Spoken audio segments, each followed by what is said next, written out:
Hey guys, welcome to the very first episode of the KOFFEES here at the Kaiju Kingdom podcast. Normally I'd be doing this with a much better setup, but this is a little impromptu because I got something yesterday that I wanted to share with all of you, and that is, bam, this bad boy. So right now, it would be, I would be knee deep in nerdy stuff down in San Diego because it would be Comic-Con. Because of the pandemic, once again, there is no Comic-Con this year. That is not stopping people from enjoying a Comic-Con at home atmosphere. And one of these companies that is enjoying that is the good people at Super 7. Super 7, known for their t-shirts and, most importantly, their action figures. They are keeping the dream of the action figure alive. So earlier this year, they announced they have acquired the Godzilla license. And people were starting to speculate, well, what's that going to mean? What is that going to be? Well, we got our first taste of it with their Comic-Con at Home exclusive, which is a ReAction figure, Mattel Shogun Godzilla. So real quick, for those who weren't around or are just far too young to understand what this means, back in the 70s, there wasn't a lot of stuff for Godzilla fans. You had the Hanna-Barbera cartoon, you had the Marvel comics, and these were just about the only toys you can get, which were the Shogun Warriors. They were, I believe, 16 or 18 inches tall. They were huge, and they had rocket punch. They're all based mostly off Go Nagai super robots. And for some reason, Mattel threw in Godzilla and Rodan. These were very popular figures, and they still remain popular figures today. In fact, a lot of older fans coveted having the original Godzilla is, and if you can find it in its box, oh man, you are sitting on a gold mine. So the good people at Super 7 say, you know what? For those who can't afford to shell out big bucks for that giant jumbo machine, Machine Godzilla, let us recreate a little bit of that childhood and let's recapture that in ReAction form. And thus they have. So normally the reactions, they are 3 3/4 inch. They are in line with the classic Kenner Star Wars figures. So very limited articulation. That's part of it to keep the cost down. The other part of it is the nostalgia factor. And that, much like Funko, allows them to produce a wide variety of figurines. So normally they are on a backer card, which means it's a plastic bubble and on a piece of cardboard, old school style, how they used to hang them on the pegs. This one, though, comes in a box. And what a box it is. Look at this guy right here. So this is essentially a recreation of the classic Mattel box. Let's just do it like this. Almost down to a T, except for, hey, look at that. Super 7. So the box is a first big change in the line. They normally don't do it, but because of the figure, because of the size, because it's Godzilla, you got to go big. They decided to go with this wonderful box. They give you an idea how thick it is in my hand. Look at that. It is sturdy too. Having had one of the original boxes in my possession at one point, I can tell you this is pretty spot on. It's also magical. As for the contents of said box, oh boy, let's get into that. I've already gone ahead and opened him up. Look at him. Look how magical he is. Oh, he is beautiful. So this is a almost exact recreation of the Mattel Shogun Godzilla. Almost down to a T, with the weird single row spines, the paint scheme, the yellow toes, everything.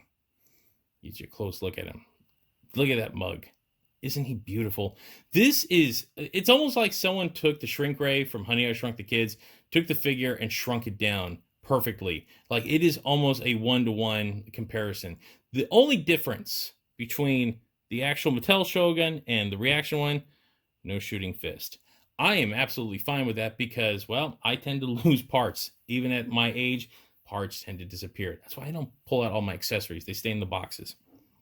So this guy went on sale online yesterday. He retails for $25.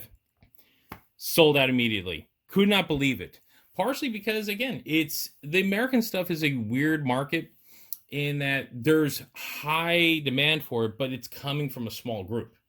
So I wasn't, I was, when I found out they're doing the show, I'm like, oh, that's awesome. I got to have it. I'm missing mine. Mine broke in the Great Northridge earthquake when I was 10 years old.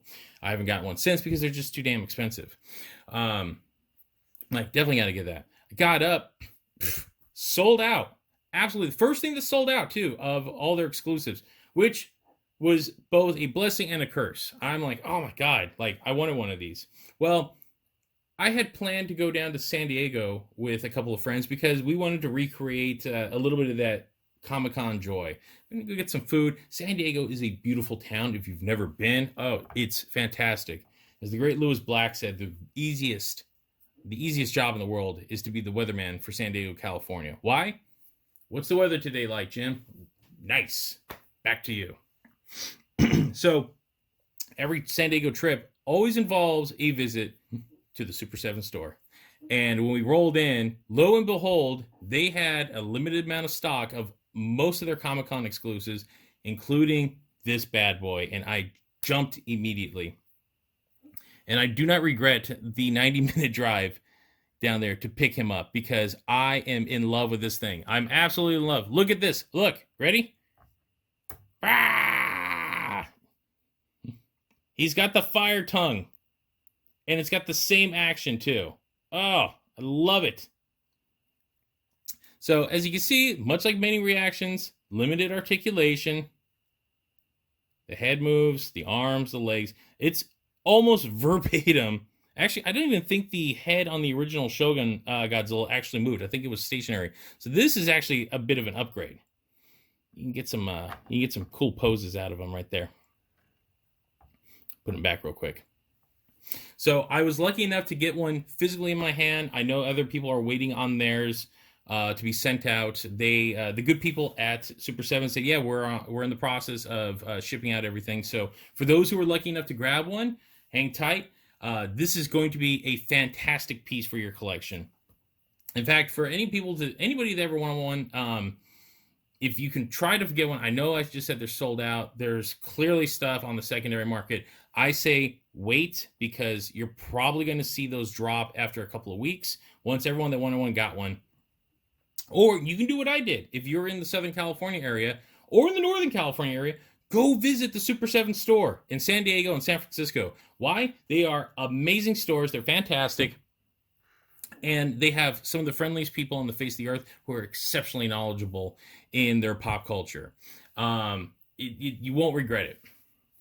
So that is that. I mean, there's not much else I can tell you about this toy other than he's awesome. I wanted to share with everyone and kind of kick off. I felt it was probably the best way to kick off our new series, The KOFFEES, here at the Kaiju Kingdom podcast.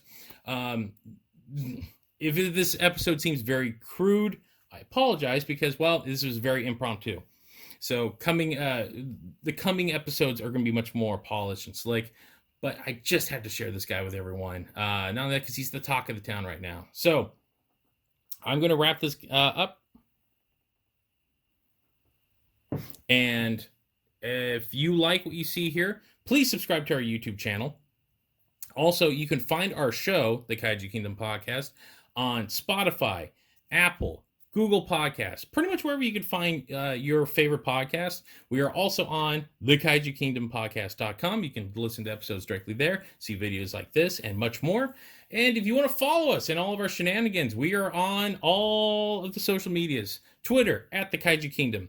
Facebook.com/the Kaiju Kingdom Podcast. Instagram at the Kaiju Kingdom Podcast as well.